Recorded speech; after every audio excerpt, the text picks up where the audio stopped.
أعوذ بالله من الشيطان الرجيم بسم الله الرحمن الرحيم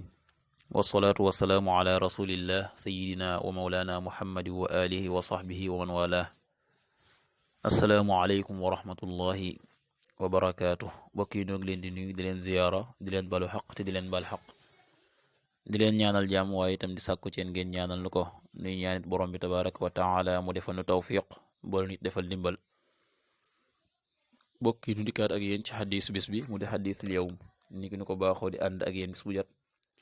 seen mbokk Cheikh Mbaye Seck di ko ànd ak yéen an abi umamata iyaas ibni thalabat alxaarisi radiyallahu anhu anna rasulallahi sallallahu alayhi wa sallam qaal man iqtata'a xaqa mri'in muslimin biyaminihi faqad awjaba allahu lahu annaar wa xarama alayhi aljanna fa qaala rajul wa in kaana shay'an yasiran ya rasulallah fa qaal wa in kaana qadiban min araak rawahu muslim abu umamata iyaas ibni thalabat alxaarisi yal na yàlla dolli ko ngërëm mooy wax ne yonent bi sallallahu alayhi wa sallama nee na man iqtata'a ku dog xaqa mri'in muslimin xaqes cam su di ab julit bi yamini ca ngiñam faqad awjaba kon waral allahu yàlla lahu ñeel ko annaara sawara wa xaramate xaraamal alayhi ci moom aljanata aljana fa qaala rajulun ab waay wax ne wa in kaana ak doonte nekk na say an di dara yasiran lu néew ya rasulallah fa qaal yonente bi wax ne wa in kaana ak doonte nekk na qadiban di bant min araak bàyyi ko ci garab araak di ak garabu gaw koo xam ne garab gees di soccoo la bokk yi xadis la boo xam ne dafay tëkkoo ci giñ ci loo xam ne amul ba ñu jox la àq joo xam ne yellowoo ko dem ci kanamu yoon ni ki dem ci kanamu yoon layoog sa mbokkum julit waaye giñ wax loo xam ne dara amoo ca fexe bañ jox la rek dëgg te fekk dëgg yellowoo ko moomoo ko nga xam ne jël nga àqi sa mbokkum julit loolee boo ko defee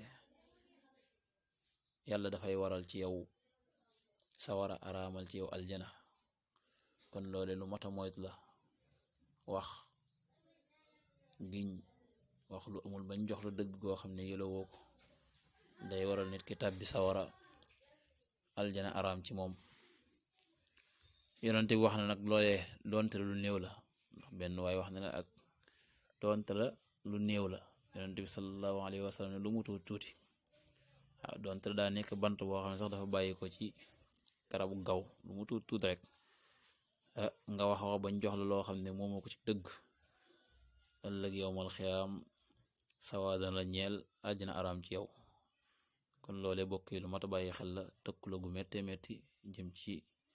képp koo xam ne layoo nga ci kanamu yoon fexe wax lu amul bañ jox la xaq sa mbokkum julit yàlla ci yàlla musal defal ñu tawfiq defal ndimbal bokk yi noo ngi soññ woon mboolem julit yëpp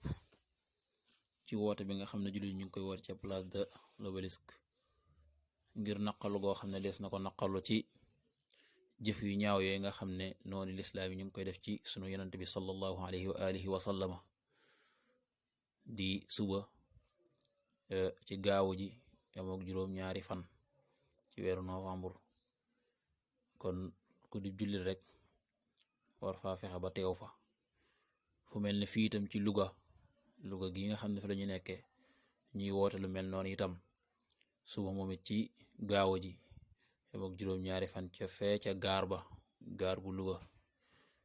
kon képp koo xam ne yaa ngi féete ci côté Louga gi rek te di ab jullit yonent bi sallallahu alayhi wa sallam nga xam ne moo ñu gënal sunu bopp gënal ñu suñu wayjur gënal suñu lépp te loole itam mooy li nga xam ne mooy tax ak ngëm mat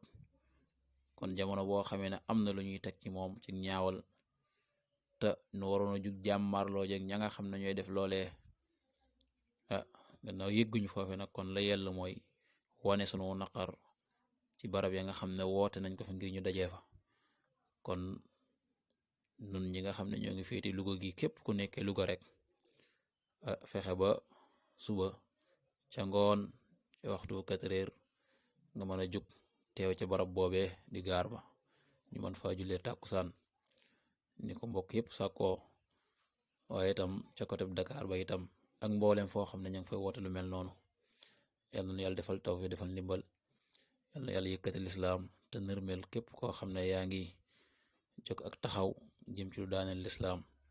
yàlla na yàlla yëkkati lislaam in uridu al islah mastatama tawfiq illa billah wassalaamu aleykum wa rahmatullahi wa barakaatu